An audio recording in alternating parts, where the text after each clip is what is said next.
ये आपके सामने कुछ सेंटेंसेस हैं, इनके अर्थों पे ध्यान दीजिए कि सोने का समय हो गया है, यह विचार करने का समय है या फिर नाश्ता करने का समय हो गया है। तो बहुत बार बोलते वक्त हमें ये बताना होता है कि यह काम करने का समय है या फिर यह काम करने का समय हो गया है। ओके, फोकस किस चीज़ पे है? फोकस समय पे है कि यह सही समय है या फिर यह समय हो गया है कि यह काम हमको कर लेना चाहिए। तो हिंदी में अलग अलग तरीके के सेंटेंसेस बनेंगे, लेकिन अर्थ की मैं बात कर रहा हूँ कि अर्थों पे ध्यान दीजिए। अब इस तरह की बातों को बताने के लिए हमारे हाथ में इंग्लिश में ये 5 स्ट्रक्चर्स हैं। इनका जो अर्थ है, जब हम स्ट्रक्चर्स बदलेंगे तो थोड़ा थोड़ा बदल जाएगा। आइए इसको हम देखें कि कैसे यूज़ करते हैं इन स्ट्रक्चर्स को और इनका क्या अर्थ निकलता है। तो फर्स्ट कंस्ट्रक्शन लेते हैं। फर्स्ट कंस्ट्रक्शन है इट इज़ टाइम। तो इट इज़ टाइम यह बताता है कि यह काम करने का समय हो गया है। तो it is time plus for me या अस या यू, इस तरह के वर्ड्स यहाँ पे रहेंगे। जिसके लिए समय हो गया है वहाँ पे ये रहेगा। कभी कभी ये नहीं भी आता है, प्लस टू प्लस वर्ब की फर्स्ट फॉर्म। अब कब यूज़ करते हैं? जब आपको ये बताना हो कि यह काम करने का समय हो गया, ये काम करने का समय हो गया। टू और वर्ब की फर्स्ट फॉर्म ये इन्फिनिटिव है। देखिए सेंटेंसेस आप कि it is time for us, it is time for us to leave now. अब हिंदी में इसका जो भाव निकलता है, जो इसका अर्थ निकलता है, वो निकलता है कि हमारा अब निकलने का समय हो गया है, यानी यह समय है कि अब हमें निकल जाना चाहिए। ये भाव इसका है। तो हिंदी का जो कंस्ट्रक्शन है, शब्दों का हेर फेर हो सकता है लेकिन भाव एक ही रहेगा। भाव इसका ये निकल रहा है कि हमारा अब निकलने का समय हो गया है, यानी यह समय सही समय है कि हमको निकल जाना चाहिए। ठीक है, तो इट इज़ टाइम यानी समय हो गया है, फॉर अस हमारे लिए, यानी कि हम कोई काम कर लें। कौन सा काम कर ले भाई? टू लीव नाउ, कि हम निकल चलें। और सेंटेंसेस देखिए और समझिए इसको कि it is time for the class to start. It is time for the class to start, यानी इसका मतलब निकलता है कि कक्षा शुरू होने का समय हो गया है। ठीक है, क्लासेस में चलो, क्लासरूम्स में चलो, कक्षा शुरू होने का समय हो गया है। राइट, तो इट इज़ टाइम समय हो गया है। किसके लिए समय हो गया भाई? फॉर द क्लास, क्लास के लिए। टू स्टार्ट, शुरू होने का। एक तीसरा एग्जाम्पल देखिए कि it is time to think. It is time यानी यह समय है, टू थिंक यानी सोचने का, विचार करने का। इसका मतलब ये निकलता है कि यह विचार करने का समय है, यानी यही सही समय है कि विचार किया जाए इस बात पर। Okay, one more example, is it time to laugh. Is it time to laugh यानी क्या ये हंसने का समय है, इसका मतलब ये निकलता है। ठीक है, तो यह जो कंस्ट्रक्शन है, इस कंस्ट्रक्शन में आपने देखा कि हम इन्फिनिटिव यूज कर रहे हैं। इट इज टाइम कि ठीक बाद हम for us, me, you, them, और फिर उसके बाद से हम यूज कर रहे हैं इन्फिनिटिव। ठीक है, यह इन्फिनिटिव बताता है कि क्या करने का समय हो गया है। ओके, दूसरा कंस्ट्रक्शन देखिए कि it is time for plus noun. तो इन्फिनिटिव नहीं, क्या आएगा?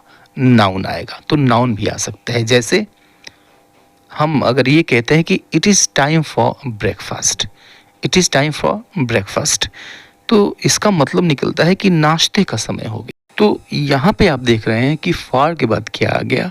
नाउन आ गया। It is time for breakfast.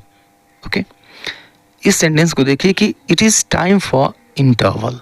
It is time for interval यानी मध्यावकाश का समय हो गया है, यानी किसी चीज़ का समय हो गया है, जो कि एक नाउन है। तो नाउन भी यूज़ किया जाता है। It is time for meeting.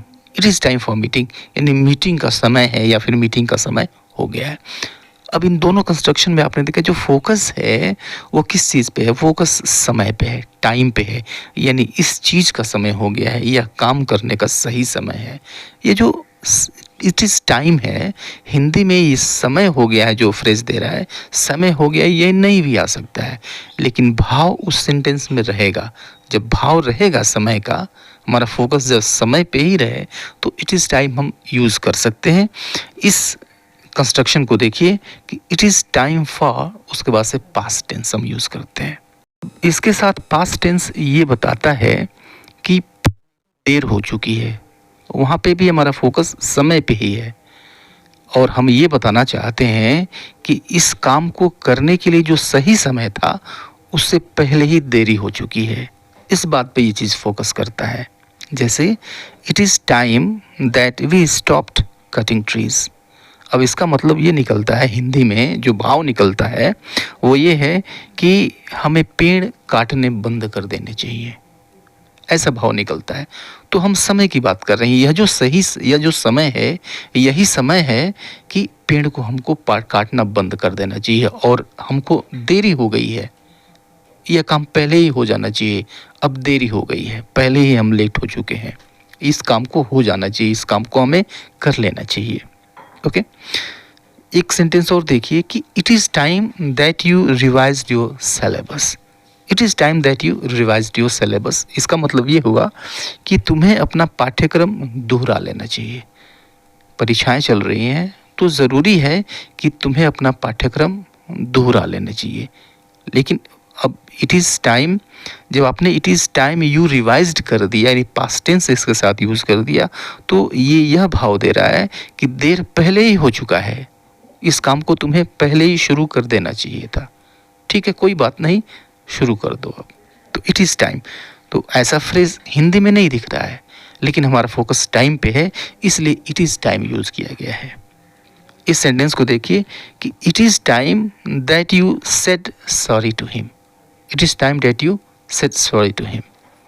अब इसका मतलब ये निकलता है कि तुम्हें उससे सॉरी कह देना चाहिए, तुम्हें उसे सॉरी कह देना चाहिए, यानी पहले ही देर हो चुका है, तुम्हें पहले ही कह देना चाहिए था। तो चलो भाई अब कह दो, इट इज़ टाइम, समय हो गया है कि तुम्हें उसको सॉरी कह देना चाहिए।